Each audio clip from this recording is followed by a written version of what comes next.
So when we start the business process mapping, we do it in different iterations. So we start at a high level where we document the process maps.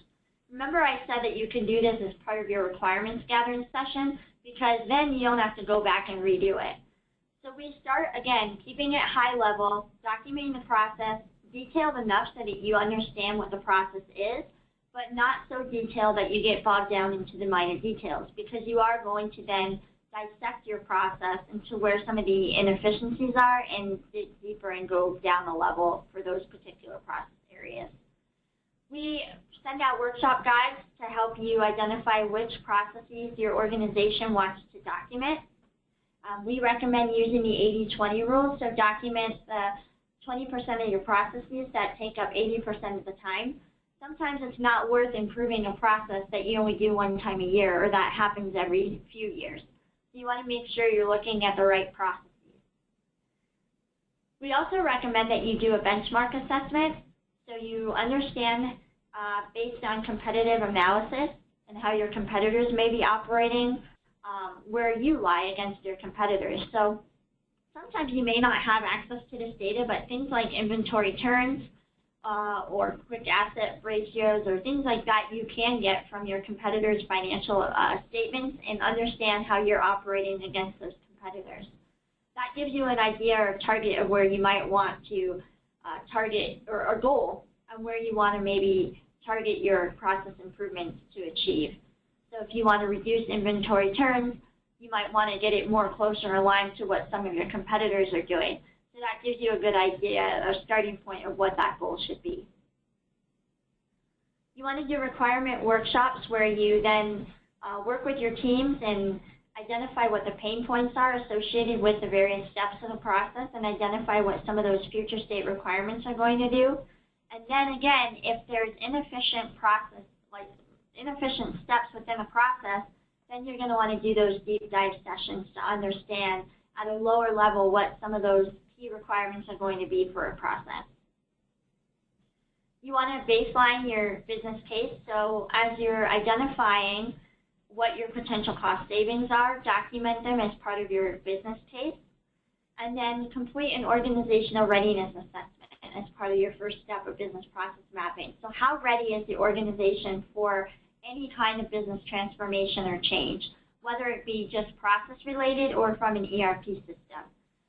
This is going to help you understand where some of the areas and challenges are going to be within the organization, from resistance or where you're going to have to focus on for training, or what kinds of communications and training your organization wants around their business process transformation.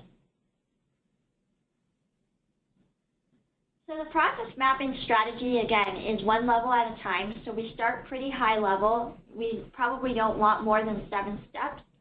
But then if there's a particular step within that process that you know from a time standpoint is causing a delay in that process, so maybe entering an order into the system is taking an individual 20 minutes, but validating the quantity and price is only taking 5 minutes, then you want to break that, enter the order into the system down into its components. So what does it take to enter an order into a system? Maybe it's filling out a piece of paper and then you route it to another department who has to sign it and fill out another piece of that paper, and then they have to walk it over to another area and they have to fill out another piece of the paper, and then another person has to approve it, but it sits on that person's desk for a day because that person's not available to approve it, or that person is overloaded with other job functions. And so by the time you're getting that order into the system, you've already delayed the process by several days.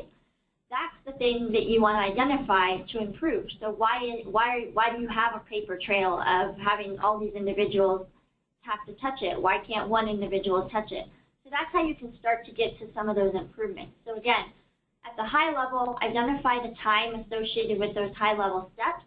But then for those areas that seem to be taking longer in the process or seem to have a lot of different inefficiencies associated with it, drill down further so that you can better identify what the lower level steps are and what you could potentially do to improve those steps to improve that overall step within the process, in this case, entering an order into the system. Once you break all these down into the various levels, and you make your improvements to the process, then you're able to take these improvements and blueprint them. So what happens is you've got your improved process, you've identified what those future state requirements are, you've evaluated systems against it, now you've selected a system that's going to be able to handle those future state requirements, and now you get into the blueprinting phase of implementing the system. So the vendor will come in and they'll go through how the system's going to handle that process. You'll establish what workflows are going to be associated with those processes, what checklists are going to be associated with that new process notification, and you can document that as part of a process workbook. So now you have a document that you can reference later on during implementation and post-implementation to show you how you set up the system, how the workflows have been set up, so that if ever you need to change those workflows or make changes to that process as part of your continuous improvement initiative, you have documentation and know where to go and what to change. It also allows you to then identify again and document those policies and procedures. Business process mapping happens in 3 different phases. We look at it in 3 different phases. So there's the improvement, the optimization, and the re-engineering. Business process improvement, we look at improving the process and removing waste. We use that Lean Six Sigma approach. So those things you can clearly identify. You know where the bottlenecks are because you can see them, and you can make improvements to them quickly, those low-hanging fruits. Business process improvement is looking at one process at a time and focusing on those key processes that are unique to your business. When you're doing business process optimization, you're looking at the ultimate efficiency.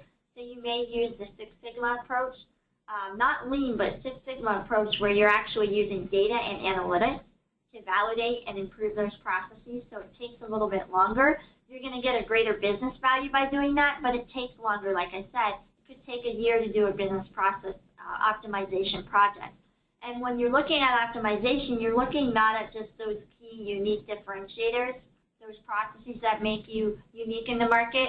You're looking at your entire business as a whole, all of your processes. So this is a big endeavor if you choose to go down the business process optimization route. And then we look at business process reengineering. So always we want to start with current state, and if you can make tweaks to a process, that's the better way to do it, to yield those benefits that you expect to achieve. But sometimes a process is so broken that you just have to scratch it all together and redevelop it from scratch. And so that's what we talk about when we're talking about business process reengineering. It's a radical change because you're not even starting with current state. It's going to be completely different from the way that you do business today, so you're starting over.